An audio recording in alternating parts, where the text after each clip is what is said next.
हो गए जेंट्स साथियों, क्या हाल चाल है। इकबाल साहब बड़ा अच्छा लिख गए हैं, सारे जहां से अच्छा हिंदुस्तान हमारा।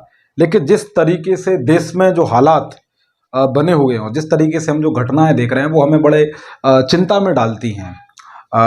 हथरास हो, निर्भया हो, हम इनसे ना कुछ सीखे हैं, ना हम इन घटनाओं से ये तय कर पाए कि समाज में महिलाओं की सुरक्षा कितनी है। एक आदमी अस्पताल में एक ट्रेनी डॉक्टर के साथ इतनी निर्ममता, है ना, इतनी निर्ममता और क्रूरता के साथ दुष्कर्म करता है। दुष्कर्म नहीं करता है, हत्या कर देता है। मतलब नाक से, मुंह से, आंख से, प्राइवेट पार्ट से खून बह रहा है, हड्डियां तोड़ दी गई हैं, बदन के हर हिस्से को तोड़ा गया है। और दुखदाई तब होता है जब इनके माता पिता उस लड़की का शव देखने आते हैं और इस पर अस्पताल प्रबंधन प्रतिक्रिया क्या देता है कि, या जानकारी क्या देता है कि उसने सुसाइड की है। शर्म होनी चाहिए ऐसे प्रशासन और ऐसे समाज को। ये धब्बा है असभ्यता का। कौन है लोग?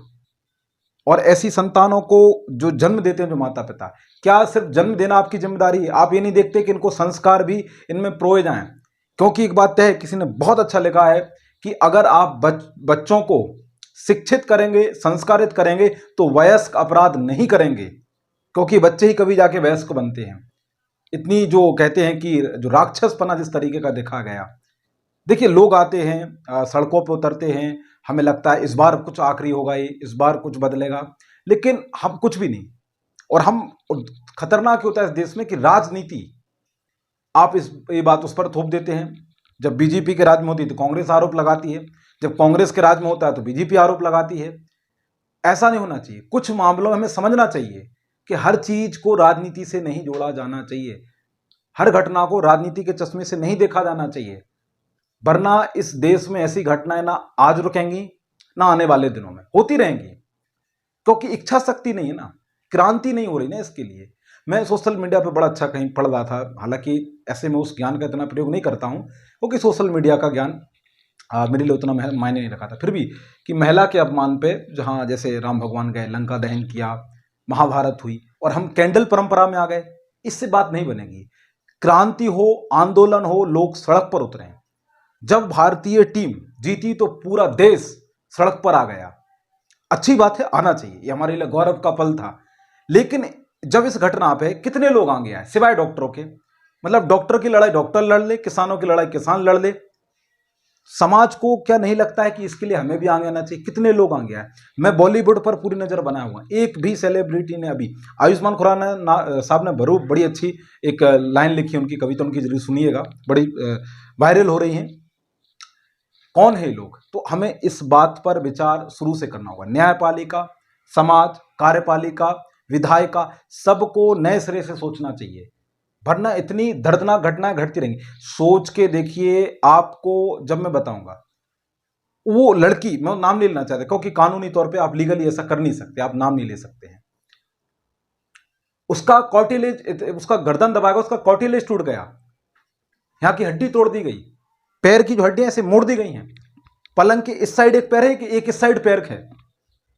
सोच के देखिए कितना दर्द झेलना पड़ा होगा उस शख्स को, उस व्यक्ति को। ये ऐसे लोग इस समाज में हैं। हम अभी, ये हमारे लिए शर्म की बात है, हम आजादी मना रहे हैं, हम आज 78वीं आजादी मना रहे हैं। किस हद तक, हम क्या पा पाए, हमने क्या प्राप्त किया है, ये बहुत बड़ा सवाल है। और हम यही चाहेंगे हर बच्चे में संस्कार प्रोए जाएं। समाज को फिर से शुरुआत करना होगा। ऐसे ही नहीं कह गए थे दयानंद सरस्वती, वेदों की ओर लौटो, कुछ होगी उनमें बात। हम आज बात करने जाए। मामला 8 अगस्त का सबको पता चल चुका है, मैं पहले भी बोल चुका हूं, सोशल मीडिया का दौर है, खबर लगभग सबकी नजर से गुजर चुकी होती है। हम इंतजार कर रहे थे कि और क्या इस पर अभी आना बाकी है। 8 अगस्त की बात, कलकत्ता शहर, ठीक है, RKG कर कॉलेज, मेडिकल कॉलेज, यहां पर एक ट्रेनी डॉक्टर जिसके साथ दुष्कर्म होता है, वो क्या करती है कि इस रात के बीच, 8 अगस्त की रात और 9 अगस्त की सुबह, सेमिनार हॉल में जाती है काम के बाद, थोड़ा सा कि चलो रेस्ट कर लिया जाए, वहीं जाएगा ना व्यक्ति। उसके पीछे एक बहिसी दरिंदा संजय नाम का एक पापी और हरामी आदमी पीछा करता है। CCTV में देखा गया कि संजय इस हॉल से निकलता हुआ दिखाई दे रहा है, इसी आधार पर पकड़ा गया है। इसके बाद रेप और हत्या, मैंने लिखा है क्रूरता के साथ, शरीर का एक एक बदन तोड़ दिया गया, का जो फेस था, जो चश्मा लगा हुआ था, उस पर मुक्का या घूंसा मारा गया, आंखें जो थी ना, जो आंखों में कांच धस गया, सोच कर देखिए, इतना दर्दनाक।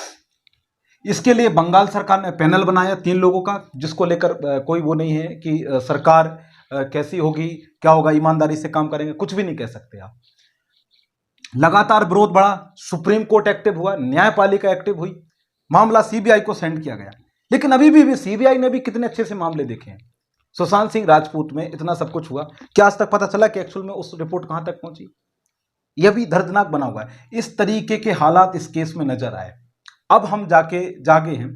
सवाल क्या है, मेरे जो कुछ सवाल हैं कि पुलिस की लापरवाही, इस मामले में बंगाल सरकार, ममता सरकार और जो बंगाल जो कोलकाता पुलिस ने सबसे वाहियात असंवेदनशीलता दिखाई है। इतनी निष्क्रियता मैंने कभी नहीं देखी है ऐसे सेंसिटिव मामले में। अस्पताल प्रबंधन क्या कह रहा है? आत्महत्या हुई है। शर्म करो यार, शर्म करो, आप क्या बोल रहे हो? उनके माता पिता को बॉडी तक नहीं देखने दी गई। सोच के देखे, एक माँ एक बेटी के साथ ऐसा होगा, उसको शरीर नहीं दिखाया जा रहा है, उसे इस तरीके से किलपाया जा रहा है। कौन है ये लोग? आगे मेरा जो अगला एक सवाल है कि जैसे वहां पर एक व्यक्ति पर थोपने का प्रयास किया गया, एक व्यक्ति ने रेप किया है, नहीं, जांच का विषय है, क्योंकि जो पोस्टमार्टम रिपोर्ट आई उसमें बताया गया है उस लड़की के साथ रेप हुआ है। इतनी क्रूरता कोई एक व्यक्ति कर ही नहीं सकता है। शंका है कि इसमें 10 से ऊपर लोग हैं, एक गैंग रेप है, और उसको लौच लौच कर रात भर खाया इन लोगों ने, मतलब हद ही हो रखी है। ये एक सवाल। अगला, आत्महत्या क्यों बनाया गया? जैसे मैंने पहले बोला, बार बार देखिए पुलिस की विश्वसनीयता सवाल उठता रहा है। हम ऐसे उपाय नहीं बताएंगे यूपीएससी वाले कि आप कॉपी में लिखाओ और बस पास हो जाओ, ये वो वाले उपाय नहीं। ठोस उपाय खोजिए, मैं पहले भी बोल चुका, सबको जरूरत है। अगला सुझाव मेरा यही है, जो मेरी बात सुन रहे हैं इस चैनल के माध्यम से, प्रयास इंस्टीट्यूट परिवार आपके साथ है। कोई लड़की के साथ कभी भी पहला शक किसी पे हो, पहला थप्पड़, पहली गाली कभी भी पड़े, तुरंत जवाब दो, वेट मत करो, तुरंत प्रतिक्रिया दो। किसी रिलेशन में आपको पहली गाली गलती है, कोई थप्पड़ मारता है, तुरंत जवाब दो। आप इसको झेलेंगे, आप पे हावी पड़ेगा। मेरा ये सुझाव है हमारे परिवार का आप सबको। अगला जो मैं चीज देखता हूं कि ऐसे लोगों की, जो ऐसे लोग करते हैं, इन्हें सजा तो दो, क्रूर से क्रूर सजा दो। इन्हें ऐसा नहीं कि इन्हें लो टांग दो, इन्हें 1-1 महीने तक जगाओ, चेयर पे बिठाओ, सोने मत दो इनको। दूसरा, नागरिकता छीनो पूरे परिवार की। ऐसे अगर कुछ उपाय होंगे तो जहां तक उम्मीद है शायद ऐसे कुछ अपराध रुक पाए। कानून का डर होना जरूरी है। आप 6 बजे आपकी गाड़ी है स्टेशन पे, फ्लाइट आपकी 6 बजे, आप 5 बजे वहां सिर के बल खड़े होते हैं। क्यों? क्योंकि कानून का डर है कि अगर हम नहीं पहुंचे तो गाड़ी चूक जाएगी। यहां पर भी सेम होना चाहिए कि अगर आपने गलत किया तो चंद दिनों में आप लटका दिए जाएंगे, और आपके जाने के बाद पूरा परिवार पिसेगा। जैसे मैंने बोला, नागरिकता छीन लो परिवार की, तो करने वालों को डर होगा कि अगर हमने कर दिया तो हमारा परिवार की नागरिकता यानी भारत से बाहर, मतलब धरती अब आपके लिए बची नहीं। ऐसे उपाय हमें सोचने होंगे नए तरीके से, तब जाके कुछ बात बनेगी। हम उम्मीद करते हैं, देखिए हमें पहले कह चुके हैं, हमारा इस पर कोई आपको ऐसा नहीं था कि हम कोई व्यू प्राप्त करने के लिए आए। हम चाह रहे हैं कि ऐसे सुधार हों, तभी बहुत कुछ संभव है। तो जागरूक रहें, सतर्क रहें। हम शुरू से और आरंभ से हम कहते आए, हमारे चैनल का तो ध्येय वाक्य यही है कि पर्यावरण, राष्ट्र और महिला तीनों का सम्मान करिए। जय हिंद, जय भारत।